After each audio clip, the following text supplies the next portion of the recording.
Shalom saudara-saudaraku, keluarga masyarakat Kristen Indonesia yang ada di Jepang. Kita bersyukur oleh karena kemurahan Tuhan, Tuhan belum memelihara kita sampai detik ini walaupun kita masih berada di tengah-tengah pandemi COVID-19. Menjadi orang Kristen tidak pernah menjamin kita tidak punya masalah. Tetapi kita meyakini bahwa setiap masalah yang Tuhan izinkan itu tetap dalam kedaulatan Tuhan. Dan kalau Allah mengizinkan itu bagi kita, berarti Tuhan punya maksud yang indah dalam setiap peristiwa itu bagi kita. Dan tepat pada waktu Tuhan, pasti Tuhan memberikan jalan keluar bagi kita. Namun pertanyaannya adalah, bagaimana respons kita ketika kita menghadapi pergumulan, kita menghadapi masalah, kita menghadapi tantangan hidup? Apakah respons kita tetap menyenangkan hati Tuhan atau menyakiti Tuhan? Apakah respons kita membawa kita lebih dekat pada Tuhan ataukah menjauhkan kita daripada Tuhan? Hari ini kita belajar dari satu tokoh yang diungkapkan oleh Alkitab bagi kita. Dan dari sana kita belajar bagaimana dia memiliki respons yang baik di tengah-tengah pergumulan hidupnya. Dan di sana dia membuat Tuhan takjub oleh karena iman yang diwujudkan dalam setiap respons di tengah-tengah pergumulan hidupnya. Kita akan baca bersama dalam Lukas pasal yang ke-7 ayat yang pertama sampai dengan ayat yang ke-10. Saudara-saudaraku mengikuti dari Alkitab masing-masing dan saya akan membacakannya bagi kita. Lukas pasal yang ke-7 ayat 1 sampai dengan ayat yang ke-10. Setelah Yesus selesai berbicara di depan orang banyak, masuklah ia ke Kapernaum. Di situ ada seorang perwira yang mempunyai seorang hamba yang sangat dihargainya. Hamba itu sedang sakit keras dan hampir mati. Ketika perwira itu mendengar tentang Yesus, ia menyuruh beberapa orang tua-tua Yahudi kepadanya untuk meminta supaya ia datang dan menyembuhkan hambanya. Mereka datang pada Yesus dan dengan sangat mereka meminta pertolongannya, katanya, ia layak engkau tolong, sebab ia mengasihi bangsa kita dan dialah yang menanggung pembangunan rumah ibadat kami. Lalu Yesus pergi bersama-sama dengan mereka. Ketika ia tidak jauh lagi dari rumah perwira itu, perwira itu menyuruh sahabat-sahabatnya untuk mengatakan kepadanya, Tuhan, janganlah bersusah-susah, sebab aku tidak layak menerima Tuhan di dalam rumahku. Sebab itu aku juga menganggap diriku tidak layak untuk datang kepadamu. Tetapi katakan saja sepatah kata, maka hambaku itu akan sembuh. Sebab aku sendiri seorang bawahan, dan di bawahku ada pula prajurit. Jika aku berkata kepada salah seorang prajurit itu pergi, maka ia pergi. Dan kepada seorang lagi datang, maka ia datang. Ataupun kepada hambaku kerjakanlah ini, maka ia mengerjakannya. Setelah Yesus mendengar perkataan itu, ia heran akan dia.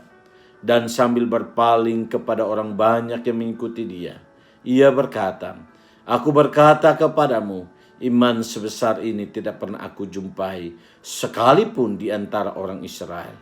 Dan setelah orang-orang yang disuruh itu kembali ke rumah, didapatinya hamba itu telah sehat kembali. Jemaat keluarga masyarakat Kristen Indonesia yang saya kasihi, kisah ini mengkisahkan tentang perwira di Kapernaum ini. Mengalami sebuah pergumulan oleh karena hambanya sakit. Namun sebelum saya menjelaskan pergumulan ini lebih dalam, saya ingin menjelaskan tentang istilah perwira yang dikenakan kepada pemimpin kemiliteran ini. Istilah perwira di sini dalam bahasa Inggris memakai kata centurion. Dari kata century yang menunjukkan kepada kepangkatan kemiliteran pada saat itu, Dan seorang centurion, dia memimpin akan beberapa prajurit yang jumlahnya 50 sampai dengan 100. Di atas centurion ada kepangkatan yang namanya kohot. Dan kohot ini membawahi atau memimpin 6 centurion. Berarti dia memimpin 600 prajurit. Dan di atas kohot ada kepangkatan legion. Dan legion ini membawahi atau memimpin 6.000 prajurit. Dengan kita mengerti ini, maka kita memahami bahwa perwira ini bukanlah orang yang biasa-biasa. Tetapi perwira ini adalah seorang yang sangat dihormati dan disegani. Tetapi di tengah-tengah kondisi dia sebagai orang yang dihormati dan disegani, di sini dikisahkan bahwa dia memiliki seorang hamba. Dan hamba itu sedang sakit dan hampir mati. Namun yang mencengangkan kita adalah dikatakan bahwa hamba yang sakit ini adalah hamba yang sangat dihargainya. Kalau saudara dan saya memperhatikan ayat yang kedua. Hamba ini adalah hamba yang sangat dihargainya. Kalimat ini sebenarnya adalah kalimat yang melampaui tatanan budaya tradisi pada saat itu. Mengapa? Karena seorang hamba ketika dibeli oleh tuannya, maka tugas dia hanya satu, yaitu menyelesaikan setiap tugas yang dipercayakan oleh tuannya. Dan dia tidak punya hak apa-apa. Tetapi ketika hamba ini sudah tidak berdaya atau tidak berguna lagi bagi majikan atau tuannya, maka seharusnya budak ini dibuang. Dan pada saat itu tempat pembuangan budak yaitu di padang gurun, di mana budak-budak ini dibawa ke sana dan mereka tidak lagi diberi makan dan minum, dan dibiarkan mati perlahan-lahan di sana karena dianggap tidak berguna. Dan perlu digarisbawahi bahwa nilai budak pada saat itu sama dengan nilai benda ataupun binatang, sehingga ketika dia tidak lagi berguna, tidak perlu dipertahankan di dalam rumah tuannya. Tetapi kita memahami bahwa teks ini mengajarkan kepada kita bahwa perwira yang dihormati dan disegani ini, dia sangat menghargai hambanya. Apa buktinya? Dia menghargai hambanya.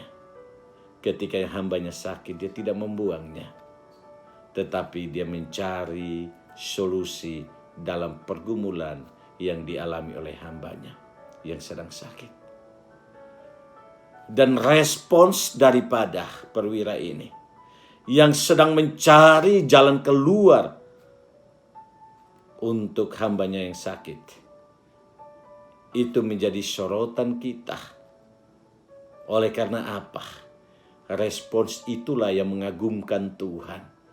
Dan respons itulah yang menyenangkan hati Tuhan.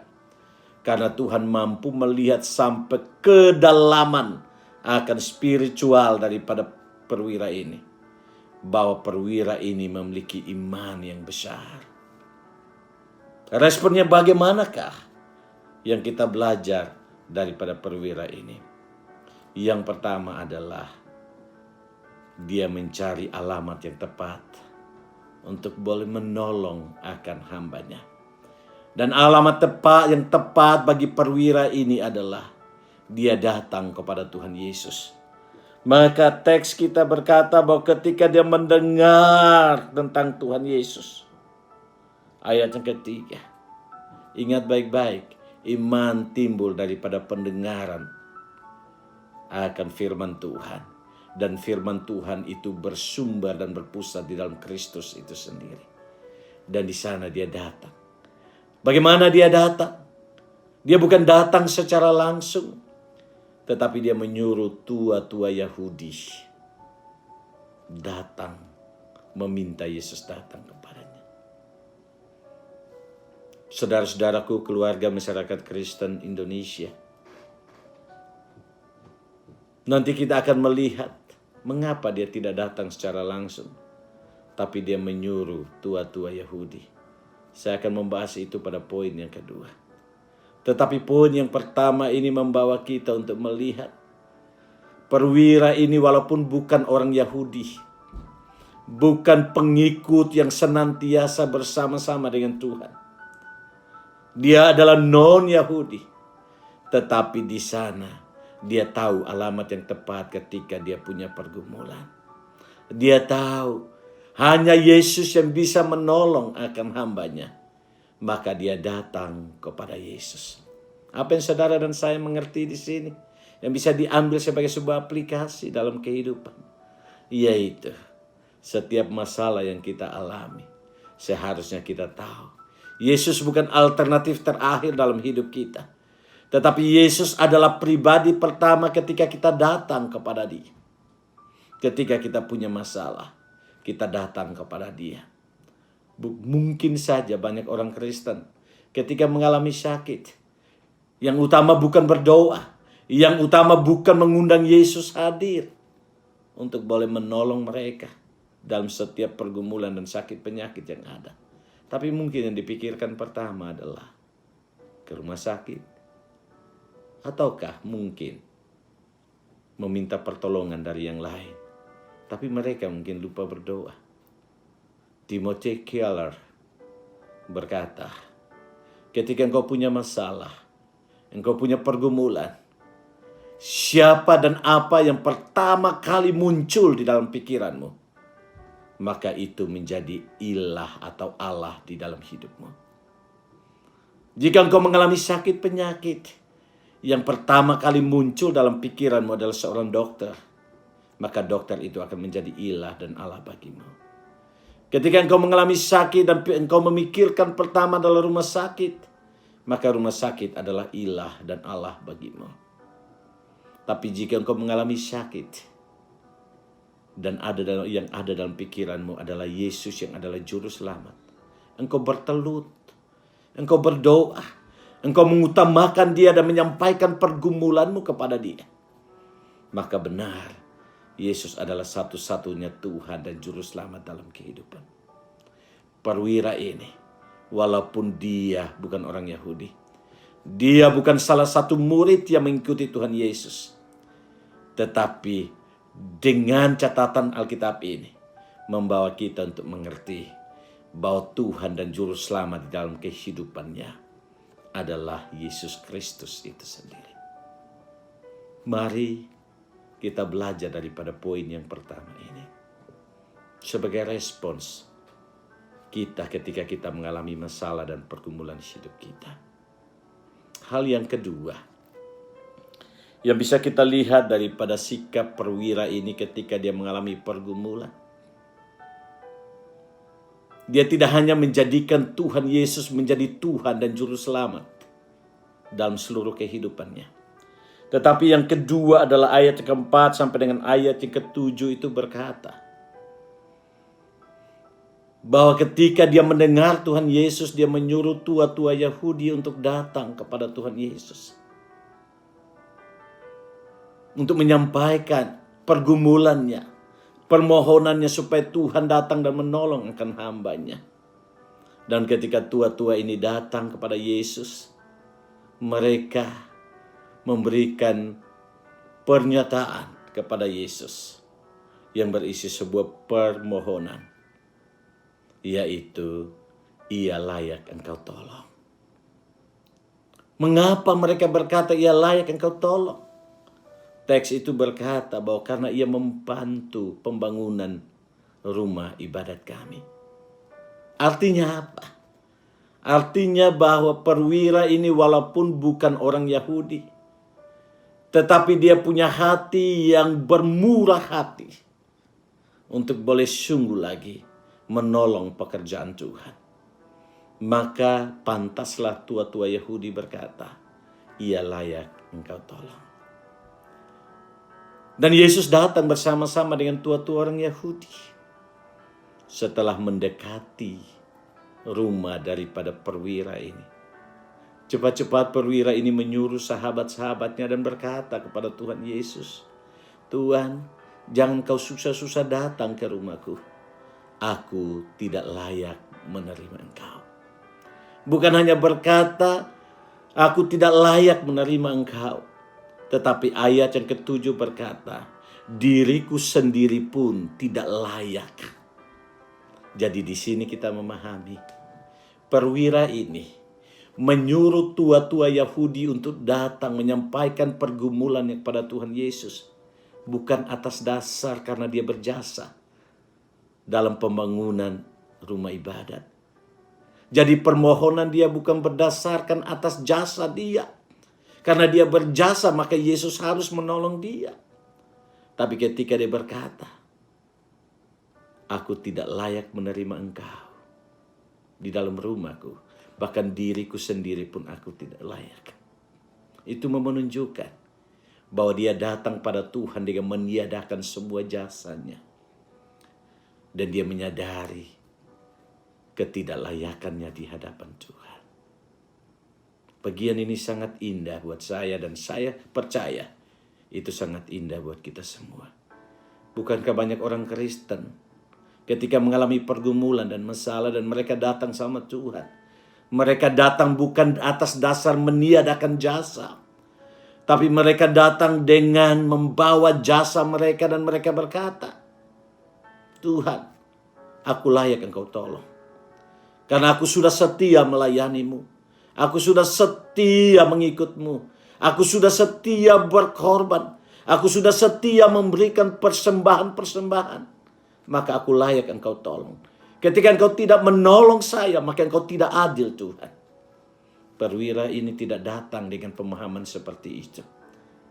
Tetapi perwira ini datang dalam landasan kerendahan hati. Dan sambil mengevaluasi dirinya. Dan dia menyadari ketidaklayakannya. Tepatlah apa yang dikatakan oleh Yohanes Calvin. Semakin orang mengenal Allah, dia semakin mengenal dirinya.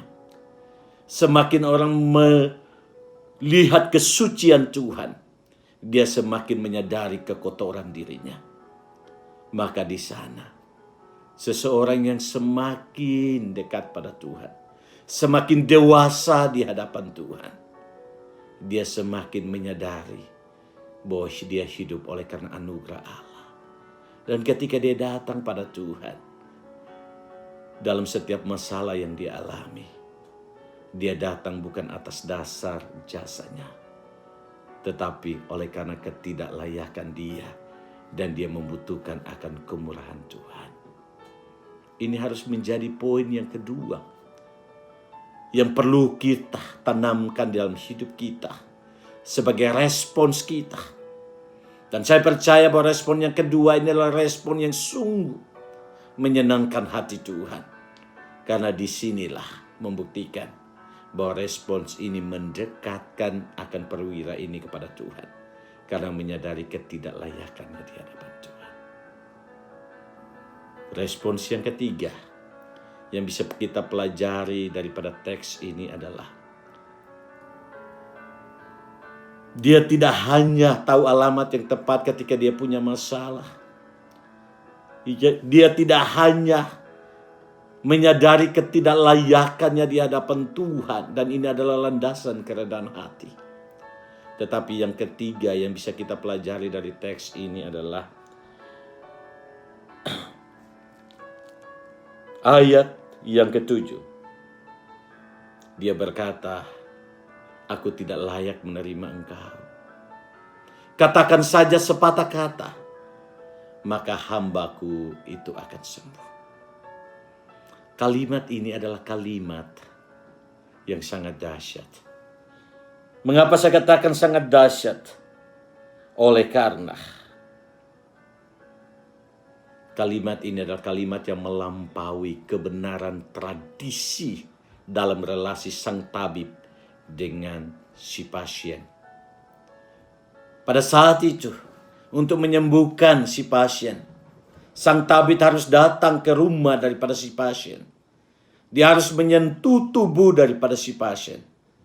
Maka di sana ada kuasa daripada si tabib itu akan mengalir daripada tubuhnya, dan melalui sentuhan itu, kuasa atau kekuatan itu akan menyembuhkan akan si pasien.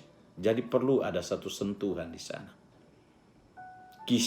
Pernyataan ini mengingatkan kita tentang kisah seorang perempuan yang mengalami penyakit pendarahan selama 12 tahun. Dan ketika dia mendengar tentang Tuhan Yesus, dia berkata, asal ku jama jubahnya, atau asal ku jama ujung jubahnya, maka pasti aku akan sembuh. Nah, konsep yang dipakai oleh perempuan ini adalah konsep yang ada pada saat itu. Karena dia juga adalah orang yang bukan daripada orang Israel. Dan dia memakai konsep ini. Tetapi ketika perwira ini berkata, katakan saja sepatah kata, maka hambaku sembuh. Itu konsep yang sangat hebat. Karena bukan hanya memberikan satu konsep yang berlawanan atau lebih tinggi daripada konsep kebenaran sang tabib dalam relasinya dengan si pasien. Tetapi dia sedang mengangkat tinggi akan otoritas dan kuasa Tuhan sendiri.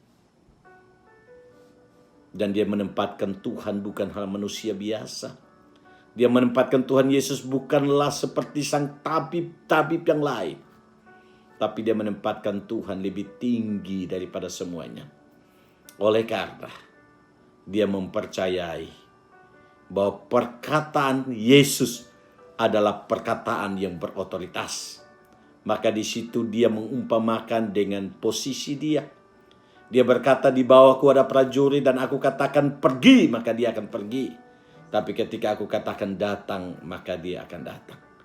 Ini berbicara tentang otoritas. Dan dia meyakini bahwa kuasa Tuhan adalah kuasa yang mampu melenyapkan, mengusir akan penyakit yang dialami oleh hambanya.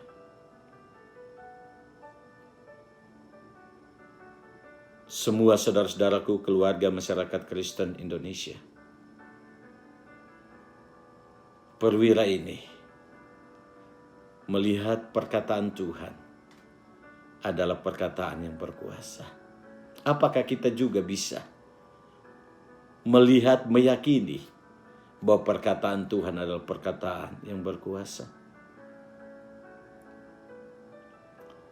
Ada seorang teolog berkata begini, perbedaan antara manusia dengan Allah adalah manusia bisa kita bedakan perkataan dan perbuatannya. Artinya, perkataan manusia belum tentu, tidak diyakini itu sekaligus adalah perbuatannya. Karena kita membedakan antara perkataan dan perbuatan. Tetapi bagi Allah, perkataan itu sekaligus bisa dikatakan adalah tindakannya atau karyanya. Dan teolog ini mengkaitkan itu dengan Kejadian 1. Di mana ketika Allah menciptakan dunia ini, dia memakai firman-Nya. Dari hari pertama sampai dengan hari yang kelima, semuanya itu diciptakan dengan firman. Maka di sana dikatakan, berfirmanlah Allah maka jadilah. Berfirmanlah Allah maka jadilah. Berfirmanlah Allah maka jadilah. Artinya, menurut teolog ini, perkataan Allah sekaligus adalah tindakan atau karyanya. Karena perkataan Allah ketika dikeluarkan harus menghasilkan sesuatu. Dan harus terjadi sesuatu. Maka ketika sesuatu terjadi, itu sekaligus dipercayai, sekaligus sebagai karya daripada Allah itu sendiri. Konsep ini dimengerti oleh perwira ini. Sehingga walaupun Yesus tidak datang untuk meraba, menyentuh akan hambanya, dia tetap percaya perkataan Yesus yang adalah Allah adalah perkataan yang sekaligus adalah tindakan Allah itu sendiri. Maka pasti ketika Tuhan menghendaki kesembuhan itu terjadi, maka pasti terjadi kesembuhan itu sendiri. Nah, jemaat Tuhan yang kekasih, atau saudaraku, keluarga masyarakat Kristen Indonesia yang ada di Jepang, mari kita boleh belajar daripada bagian ini. Kita sungguh meyakini akan kebenaran firman Tuhan, bahwa di dalam firman Tuhan ada kekuatan bagi kita ketika kita menghadapi pergumulan dan masalah hidup kita. Firman Tuhan memberikan ketenangan buat kita. Firman Tuhan mengarahkan kita untuk berjalan di dalam tujuan Tuhan. Bahkan firman Tuhan ada kuasa yang mengubahkan akan hidup kita. Jika kita memahami ini, mengerti, maka saya percaya apapun tantangan, apapun pergumulan, tidak akan pernah menggeser kita daripada Tuhan. Apapun kesulitan dalam kehidupan kita, tidak akan pernah membuat kita tidak menyenangkan Tuhan. Kita akan terus menyenangkan hati Tuhan. Oleh karena kita terus meyakini bahwa firman Tuhan tidak pernah berubah dulu, sekarang, dan selamanya. Dan firman Tuhan memiliki kuasa yang mengubahkan, baik mengubahkan kita maupun mengubahkan setiap masalah yang ada di sekitar kita. Dengan 3 respons ini, maka Tuhan Yesus berkata, iman orang ini adalah iman yang mengherankan. Karena iman ini adalah iman yang besar, yang tidak pernah didapati di antara orang Israel. Orang yang beriman pasti diikuti dengan perbuatan yang merupakan aplikasi daripada iman. Dan Tuhan temukan itu pada perwira. Harapan dan doa saya, Tuhan juga menemukan akan tindakan iman itu dalam kehidupan saudara dan saya. Sehingga biarlah dalam situasi apapun, Tuhan disenangkan. Tuhan Yesus memberkati.